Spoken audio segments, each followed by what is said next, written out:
Well, good morning, everyone. I'm happy some could find this room. I found it challenging. It's just like crypto mining is a challenge. Everything is a challenge.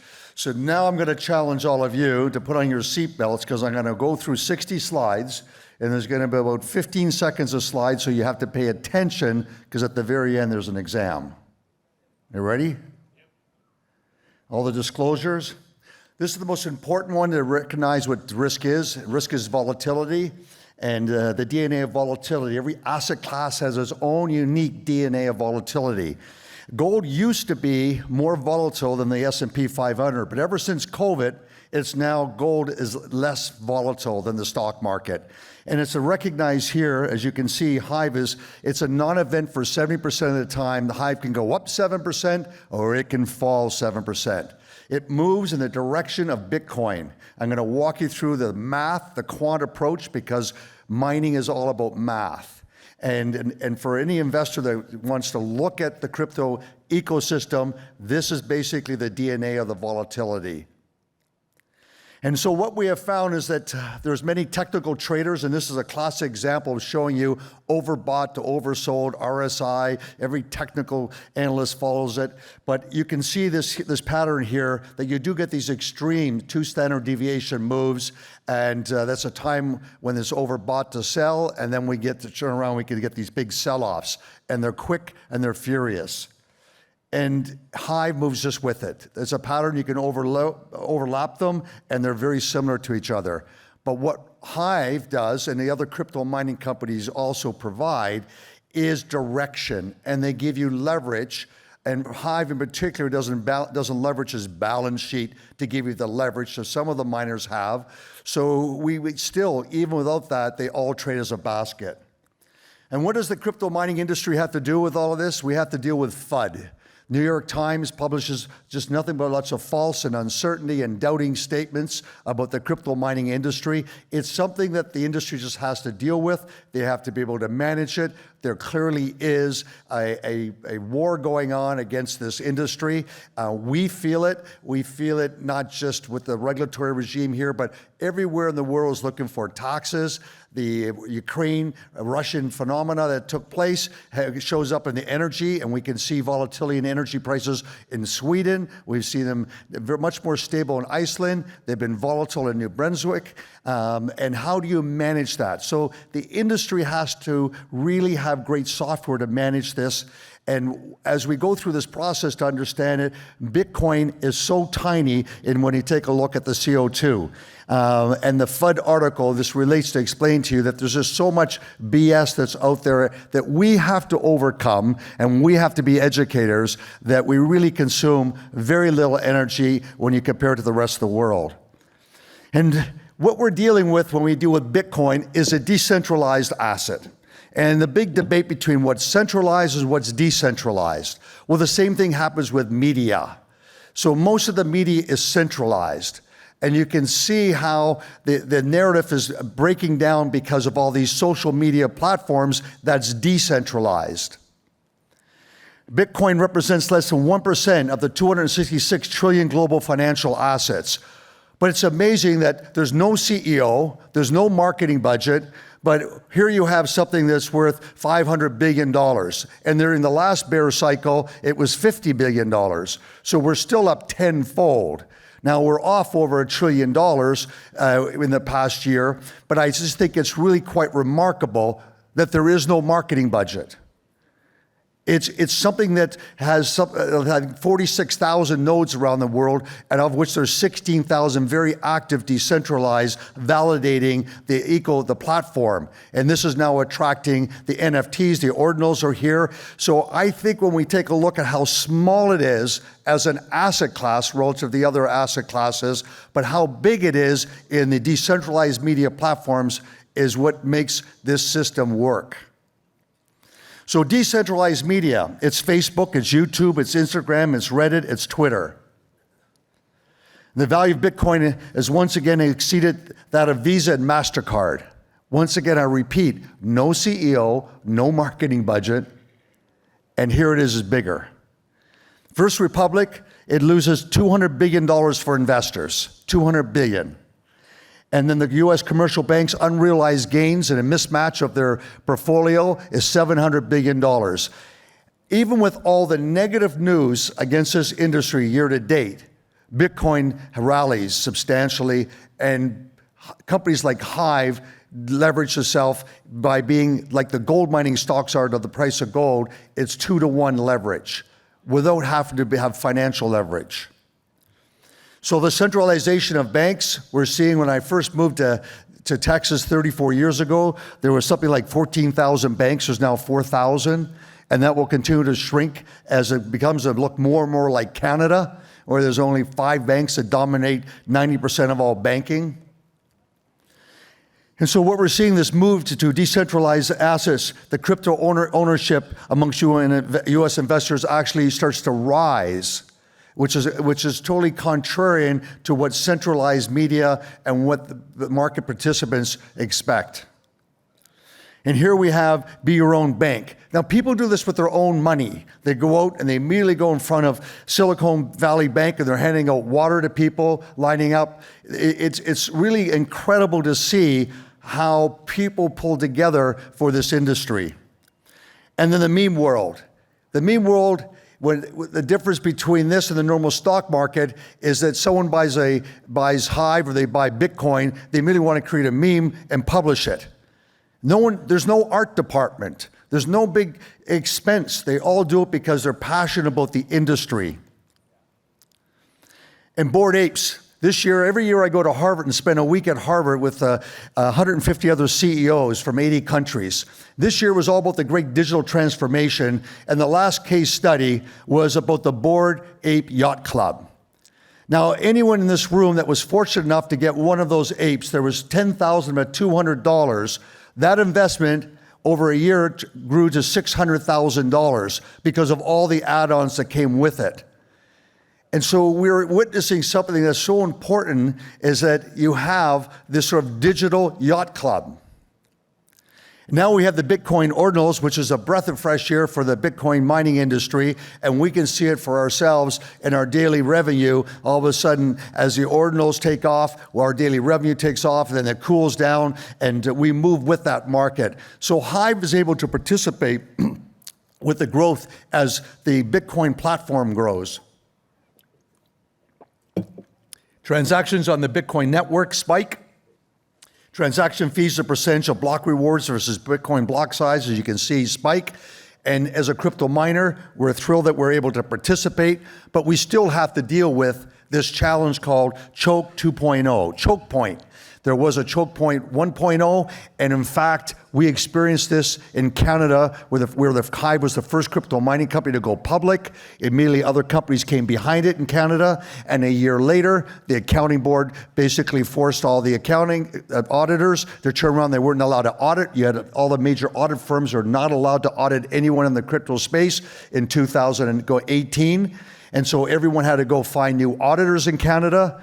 So the idea of using the regulators using the accounting board as a mechanism, so choke point 2.0 is real, and it's now basically being exposed because it did take place in 2013. There was the federal government had to go after the agencies and make them settle for what they were overreaching, but still we're in the throes of this sort of challenging point for the crypto mining industry. The difficulty keeps rising, so as a crypto miner, we have to upgrade our equipment. That's something that we did at the very bottom. We didn't buy equipment a year ago that was too expensive at $100 a terahash. We were able to go and buy equipment at $10 a terahash, and which is so critical as the difficulty continues to rise. These are the headwinds. But to me, take a look at Bitcoin rises 66%, gold is up 12%, and we can see here the regional banks are off 29%. And Hive doubles basically what Bitcoin moves. We can see it outperforms the gold stocks, it outperforms these other asset classes. Even with all these headwinds of difficulty, of choke point 2.0, the industry is still able to, I guess, adapt and adjust. So what do we see with this industry? There's a basket of crypto mining stocks that are all trading in lockstep with Bitcoin prices. As just showing you here, that these stocks are trading roughly 65% correlation. Hive is trading at, with, as you can see the number here, with Bitcoin. You can see that against these other these other Riot against, as you can take a look at where Hive is from the bottom, and you go along that horizontal line, and you can see the correlation is so high.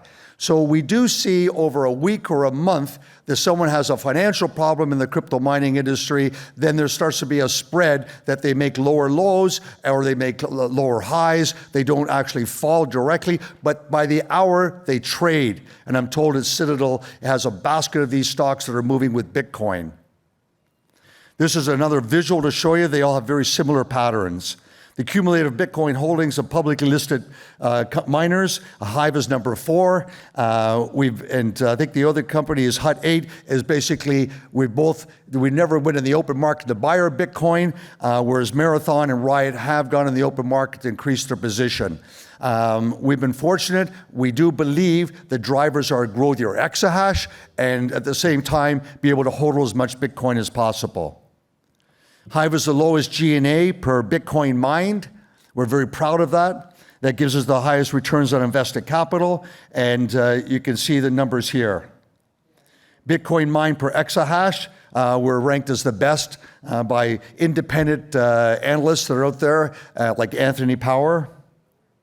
Shareholder dilution, you can see here we're the best with the minimum amount of shareholder dilution. Even though we have an ATM outstanding now in Canada, we're very, very cautious of how we deal with it. And it's only if we know that we're going to buy equipment that's going to be able to give us a return on invested capital. And now we have to deal with halving in a year from now.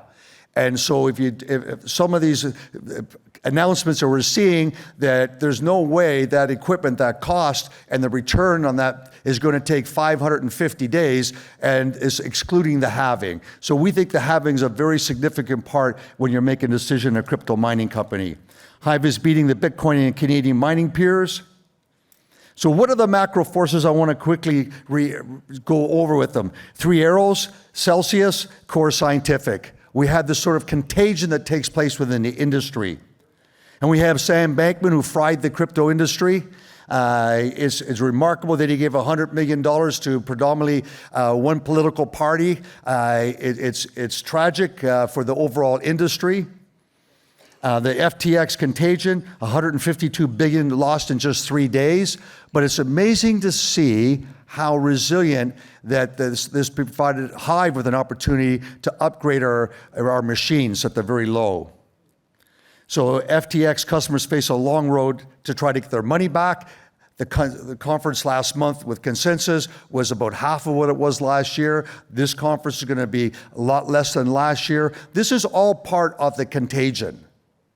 And it's just recognizing that this industry is still growing and still adapting when you can see something like the ordinals explode. Silicon Valley poured money into FTX. Choke point. This is a serious issue that we all have to get through. Canadian crypto companies struggle to find and keep auditors amid regulatory scrutiny. This is a recent story, but I'm going to share with you, this happened in Canada in 2018. So I love to give this example. Blockchain was invented in 1991 by two researchers and PhDs at Berkeley University. And 10 years later, SHA-256 was invented by DARPA. So when you add those two together, some wonderful person named Satoshi anonymously creates Bitcoin. And there are many that believe that it's an American invention, but to me, it's an interesting fusion that takes place. Just like how ordinals come along and someone reinvents how you can distribute NFTs, they don't have to go on Ethereum. You can turn around and distribute it on the most decentralized network in the world. It's Bitcoin platform. So when it comes to monetary and fiscal policy, it's all like zeros and ones. It's a binomial model. So when we look at domestic issues in the U.S., it's either monetary or fiscal. It's interest rates, it's money supply, it's tax and regulations and spending. There will always be imbalances between monetary and fiscal policies. So when they're greater than ever, then you will see things like gold. 80% of the time this century, gold has been positive. And since Bitcoin has come out, it's far outperformed it, gold, since it was created. But it's interesting, it's once again another decentralized asset that has a different demographics that relates to millennials and generations X, Ys, and Zs. So what is important is that in 2001, the monetary system changed, where modern monetary theory was being implemented. And that modern monetary theory says we can solve all of our problems by printing money. Every time there's a global crisis, we just print money. And what happens with that model is that the amount of money after every crisis is exponential. So there's huge dilution to the value of fiat. And that's what captures the imagination of the Bitcoin ecosystem. And this is, to me, one of the most interesting visuals, because this is gold during the German crisis, and it shows you the volatility of gold prices looks like Bitcoin. And this is when the hyperinflation in Germany took place. So you can see what we're dealing with now is that when will this inflation actually accelerate? Now we also have something that's new. I gave you the internal issues of monetary and fiscal policy. Now America has external issues, and its trends facing two Cold Wars. Never in the history of America that has had to witness two Cold Wars at the same time, both China and with Russia. Now, what's important here is that when the last time we had a Cold War with just Russia, the GDP of America versus Russia was always significantly greater. In fact, the state of Texas GDP is bigger than Russia today. But China's GDP in the past 23 years has grown at an exponential number. And it's so significant, and with the Ukraine war, all of a sudden trade is taking place. In fact, it benefits China because they're buying oil at a discount. And now they're taking Russian oil with renminbi, and that is a big difference of not taking. All oil trade used to be only US dollars. And this is another visual to show you this sort of imbalance where you take a look at the US with 335 million people. It's quite remarkable with 5% of the world's population, but about 25% of the world's GDP. And now number two is China. And Europe is actually smaller than what was 10 years ago. China cuts U.S. Treasury holdings to the lowest level since the global financial crisis of 2009. Recently, Saudi Arabia kept telling China, I know this from 10 years ago and from 5 years ago, they would not trade oil for renminbi unless they backed it by gold. And you've seen a huge increase in China buying gold. And you're seeing, interesting enough, that rates are rising in the world, and historically gold is sold off, but what we're seeing now, central banks are buying gold. And you're seeing other trades taking place. So there's a pressure externally against the US dollar. China and Brazil reached a deal to trade in their own currencies. The BRICS are forming their own. France is all of a sudden cuts a deal to do directly with China that's outside of all global commodity trading. China represents 55% of all commodity demand. And the biggest is oil, and it was historically always in US dollars. And now we're seeing this shift. So we have to try to manage, as a nation, how do you manage both global issues and domestic issues? Russia's growing trade with China is a great deal for India also. They're buying gold at a discount from Russia, and they're buying oil at a discount. So Hive has to deal with these external issues because we mine in Sweden, we mine in Iceland, we mine in Canada. So we really have to be sensitive to these geopolitical events in addition to what's taking place in North America. We're the first to go public, which we're proud of. We're the first to buy our own data centers. We're first to develop our own ASIC mining rig, first to have a green energy focus, and first to actually balance the grid, which we've been successfully doing in Sweden. The team is here, the Hive team. They're up here, and you can meet the president. Darcy's not able to make it, our CFO. He's getting ready for our year-end audit. And Gabe, our general counsel, is here. Johanna's here, and we have a couple of our directors are also here, 3 of our directors. So this is the building, the beautiful facility on the border of Maine that's in New Brunswick. Here we're recycling this molecule of energy from a 40,000 square foot building to a 200,000 square foot building. That same molecule of energy gets recycled. That's green energy, and we're going to and we have an incredible vision for Sweden. There's a picture of our CEO, Aiden here, which was basically pioneered and was able to get the Intel to come into the business. Intel has now been forced to leave the business, but we were able to get chips extremely inexpensive, and they work like S19 Pros. So balancing the grid, it's a very important part of what we do. In fact, in December of last year, we made a lot of money by selling back that energy. We saw Riot do it last year in Texas, but we were the first to do it, and we hedged, and we're really caught up as a holistic company that these are all parts of revenue for us. Now, this is a very exciting building now, 95,000 square foot greenhouse. We hope to have this time next year. It'll be complete. It's 100 miles south of the Arctic Circle, and it'll provide all the tomatoes and cucumbers in the northern part of Sweden, so there'll be no carbon footprint coming from Spain or from Italy to go for food. And if there's another lockdown, it makes the area much more secure for food. So we're thrilled about taking that same molecule from green energy and then recycling it. In our part of our ESG strategy, we sponsor the hockey team.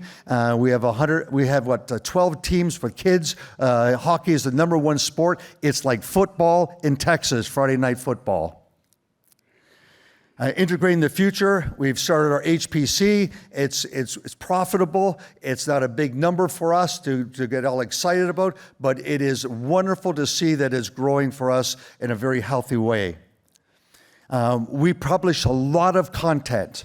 A lot. We have Adam Sharp here that also is a writer that's very extreme experience in the startup industry, in the crypto world.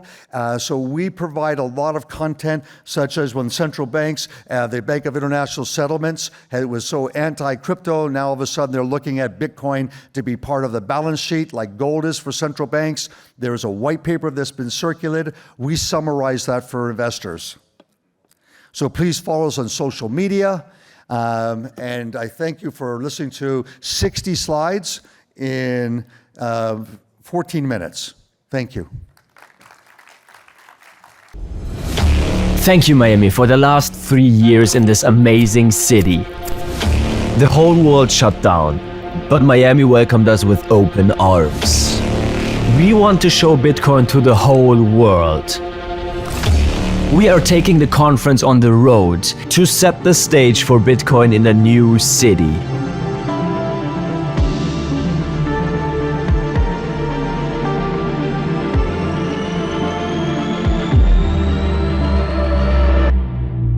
Nashville. Bitcoin 2024 is coming to Nashville in Tennessee, a city that is known as a music and freedom city. Bitcoin 2024 in Nashville from July 25th to 27th.